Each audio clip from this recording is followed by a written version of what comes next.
চিন্তাভাবনার অগ্রগতি দেখুন, অবসরের গুহা নয়, থিমে চমক। এবারের থিম রামায়ণ।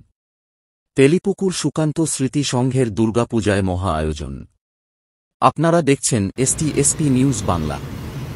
সূত্রের খবর, প্রতি বছরের মতো এই বছরেও দুর্গাপূজা উপলক্ষে সেজে উঠছে পূর্ব বর্ধমান।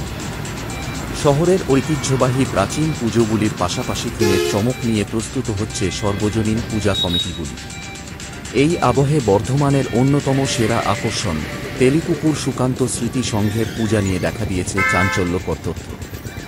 যদিও দর্শনার্থীদের মধ্যে গুহার আদলে মণ্ডপের একটি ধারণা ছড়িয়ে পড়েছিল, পূজা কমিটির তরফে জানানো হয়েছে এই তথ্যটি ঠিক নয়। এবছর তাদের নিবেদন মহাকাব্য রামায়ণ। সংঘ সূত্রে জানা গিয়েছে, এবছর প্রায় বেশ কয়েক লক্ষ টাকা বাজেটে রামায়ণের বিভিন্ন পর্বকে মণ্ডপসজ্জার মাধ্যমে ফুটিয়ে তোলা হবে।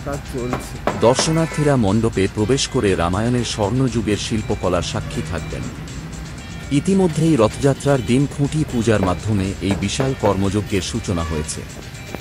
বিগত বছর ধরে আমরা বর্ধমানবাসীকে নতুন নতুন ভাবনার থিম উপহার দিয়ে এসেছি। এই বছর আমাদের ভাবনা রামায়ণ। আশা করি এই থিম দর্শনার্থীদের মন জয় করে নেবে। প্রতিমাতেও থাকছে বিশেষ চমক। সূত্রের খবর, এবছর প্রতিমা নির্মাণে ব্যবহার করা হচ্ছে খড়, পাতা এবং বিভিন্ন ফলের বীজ।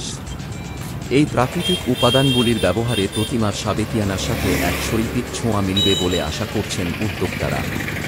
এই মুহূর্তে শিল্পীরা মণ্ডপ নির্মাণের কাজে দিনরাত এক করে পরিশ্রম করছেন। বাঁশ, কাঠ এবং বিভিন্ন প্রাকৃতিক উপকরণ দিয়ে তৈরি হচ্ছে রামায়ণের জগৎ। শেষ মুহূর্তের প্রস্তুতি চলছে। উদ্যোক্তারা আত্মবিশ্বাসী যে তাদের এই সৃষ্টিশীল প্রয়াস দেখতে পূজা মণ্ডপে দর্শনার্থীদের ঢল নামবে। পূর্ব বর্ধমানের এই গুরুত্বপূর্ণ রাস্তার ধারে অবস্থিত হওয়ায় দর্শনার্থীদের জন্য মণ্ডপে পৌঁছানো সুবিধাজনক হবে।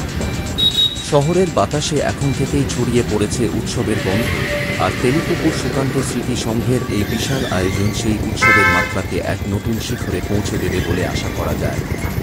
পূর্ব বর্ধমান থেকে আর পাত্র এস প্রামাণিকের রিপোর্ট। স্টুডিও থেকে আমি অনির্বাণ, এসটি নিউজ বাংলা।